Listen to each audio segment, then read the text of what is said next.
അപ്പോൾ നമ്മളിന്ന് ചെയ്യാൻ പോകുന്നത്, ഞാൻ ആദ്യമേ തന്നെ പറഞ്ഞു, ഇംഗ്ലീഷുകാരൊക്കെ കഴിച്ചിട്ട് വാ ബ്യൂട്ടിഫുൾ എന്ന് പറയുന്ന അമേസിംഗ് എന്ന് പറയുന്ന ഫുഡാണ്. അപ്പോൾ ഒരു സായിപ്പ് വന്നിരുന്നിട്ട് പുള്ളിക്ക് കൊഞ്ച് കഴിക്കണമെന്ന് തോന്നി, ഒരു നാടൻ ആറ്റുകൊഞ്ച് കഴിക്കണമെന്ന് തോന്നിക്കഴിഞ്ഞാൽ 10 മിനിറ്റ് കൊണ്ട് സാധനം റെഡി. അപ്പോൾ നമ്മൾ ഗോതയിലേക്ക് ഇറക്കാൻ പോവാണ്. അപ്പോൾ നമുക്കിവിടെ ഒരു പുലിയുണ്ട്, അശോകൻ ചേട്ടൻ.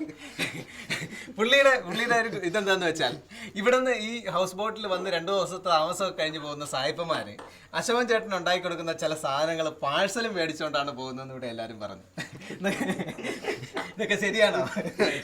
ശരിയാണ്. ഈ ഹൗസ് ബോട്ടിൽ എന്താണ് ഫുഡ് എന്നുള്ളത് ശരിക്കും എങ്ങനെയാണെന്നുള്ളത് ചേട്ടൻ നമ്മളെ പഠിപ്പിക്കും. അപ്പൊ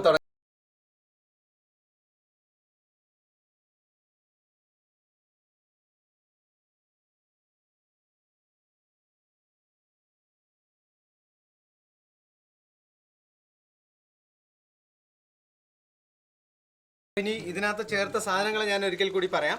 ആദ്യം നമ്മൾ 1 കിലോയ്ക്ക് വേണ്ടിയിട്ട് ഒരു 100 ഗ്രാം വെളിച്ചെണ്ണ ഇതിനകത്ത് ചേർത്തു. അത് ചൂടായി കഴിഞ്ഞപ്പോഴേക്കും അതിൽ കടുകിട്ടു. മല്ലിയിലയാണ് കൂടുതലിട്ട, മല്ലിയില അരിഞ്ഞു വെച്ചത് കുറച്ച് കൂടുതലിട്ടു. അതിനുശേഷം കറിവേപ്പില ഇട്ടു.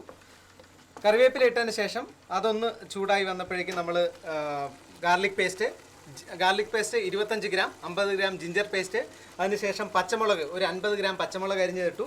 1/2 കിലോ സവാളയും പേസ്റ്റ് ചെയ്ത് ഇട്ടു. ഇതിപ്പോൾ കളറൊക്കെ ഒരുവിധം ചേഞ്ച് ആയല്ലേ? എല്ലാം ഒരുവിധം കളർ ചേഞ്ച് ആയിട്ടുണ്ട്. തക്കാളി പേസ്റ്റ് ആണ് ഇനി അടുത്തത്. ഓക്കെ, ഇത് എത്ര 1/2 കിലോ ആണ്. 1/2 കിലോ. അപ്പോൾ തക്കാളിയും സവാള 1/2 കിലോ. ഓക്കെ. അപ്പോൾ ഇത് ഇത്രയും ഈ മസാലയ്ക്ക് വേണ്ടിയിട്ട് ഇത്രയും പേസ്റ്റ് ഉണ്ടാക്കുന്നത് എന്തിനാന്ന് വെച്ചാൽ, ഈ കൊഞ്ച് മുഴുവൻ, ഈ 1 കിലോ കൊഞ്ചും ഇതിനകത്ത് മുങ്ങി കിടക്കണം. അങ്ങനെ എന്തായാലും ഇത് ഈ മസാല മുഴുവൻ അതിനകത്ത് പിടിച്ച് അതിൻ്റെ ടേസ്റ്റ് വരുള്ളൂ. അപ്പോൾ ഇനി ഒരു 5 മിനിറ്റ് ഇതെല്ലാം കൂടി തമ്മിൽ പിടിക്കാനായിട്ട് ഒരു 5 മിനിറ്റ് ഇതേ തീയിൽ, നല്ല തീയിൽ വെച്ച് കൊടുക്കണം.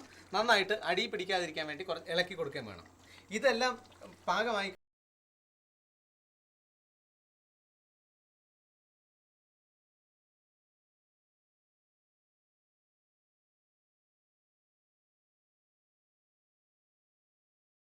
മസാലകൾ ഞാനൊന്ന് പറയാം. മഞ്ഞൾപ്പൊടി ഒരു 1/2 സ്പൂൺ, ഒരു 1.5 സ്പൂൺ മുളക് പൊടി, പിന്നെ 1 സ്പൂൺ ഗരം മസാല, 1 സ്പൂൺ കുരുമുളക്, പിന്നെ പാകത്തിന് ഉപ്പ്.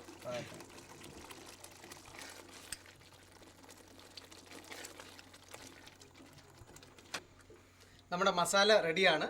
നല്ല മണം വരാൻ തുടങ്ങി. ഇനിയിപ്പോൾ ഇടാൻ പോകുന്നത് ഹാഫ് ബോയിൽ ചെയ്ത കൊഞ്ചാണ്. അപ്പോൾ പകുതി വെന്ത കൊഞ്ചാണ് ഇനി ഇടാൻ പോകുന്നത്. ഇതിൻ്റെ തൊലികളോ മറ്റു കാര്യങ്ങളോ ഒന്നും തന്നെ ഞാൻ കളയില്ല. ഇല്ല അല്ലേ? കാരണം അത് കളഞ്ഞു പോയി അതിൻ്റെ ടേസ്റ്റ് കുറയും. അതുകൊണ്ട് ടേസ്റ്റ് ഫുള്ളായിട്ട്. പിന്നെ ഗസ്റ്റ് അല്ല, അതിന് ആരാണെന്ന് വെച്ചാൽ അവരാണ് ഇതിനെടുത്ത് പൊളിച്ച് കഴിക്കേണ്ടത്. ശരിക്കും എൻ്റെ കാലൊക്കെ കടിച്ചു പൊട്ടിച്ചാണ് കഴിക്കേണ്ടത്. ഈ ഇത്രയും വലിയ കാലുള്ളത് ആറ്റുകൊഞ്ചിന് മാത്രമല്ലേ ഉള്ളൂ? ഈ ആറ്റുകൊഞ്ചിന് മാത്രമേ ഉള്ളൂ. അപ്പോൾ കാല് കടിച്ചു പൊട്ടിച്ച് തിന്നണമെങ്കിൽ ശരിക്കും കുട്ടനാട് വന്ന് കഴിക്കണം. കൊഞ്ചിൻ്റെ കാല് കഴിക്കണം. ഞണ്ടിന്റെ കാലം നമുക്ക് അവിടെ കിട്ടും. ശരി.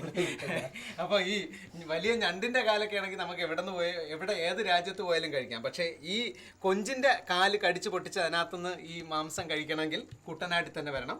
അപ്പോൾ ഇനി ഇത് വെന്ത് വരാനായിട്ട് കുറച്ച് സമയം, ഒരു 5 മിനിറ്റ് എടുക്കും. അപ്പോൾ കുട്ടനാടിൻ്റെ സ്വന്തം കൊഞ്ച് നമ്മൾ റെഡിയാക്കിയിട്ടുണ്ട്. അപ്പോൾ ഇടയ്ക്ക് ചെയ്യേണ്ടത്, നമ്മൾ ആ മസാലയിൽ ഇട്ടതിന് ശേഷം ചെയ്യേണ്ടത്, ഇതൊന്ന് ജസ്റ്റ് തിരിച്ചിട്ട് കൊടുക്കുക മാത്രമേ വേണ്ടൂ. പകുതി ഒന്ന് മസാല പിടിച്ച് വരുമ്പോഴത്തേക്ക് അടുത്ത പകുതി തിരിച്ചിട്ട് കൊടുക്കണം.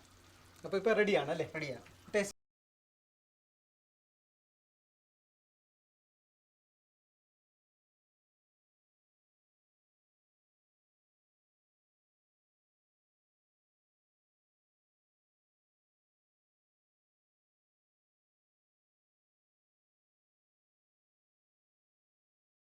െങ്കിൽ ആ കൊഞ്ചിന്റെ തോടൊക്കെ പൊളിച്ച് ആ കൊഞ്ചിന്റെ മാംസം മാത്രമാണ് ഇട്ടേക്കുന്നത്. അപ്പൊ നമുക്ക് വലിയ റിസ്ക് ഇല്ല. കഴിക്കാൻ നേരത്ത് അതിങ്ങനെ എടുത്ത് കഴിച്ചാൽ മതി.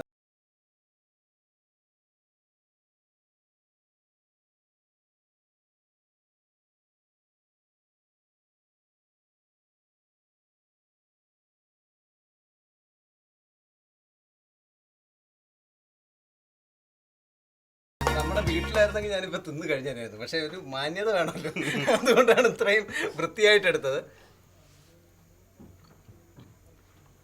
സൂപ്പർ.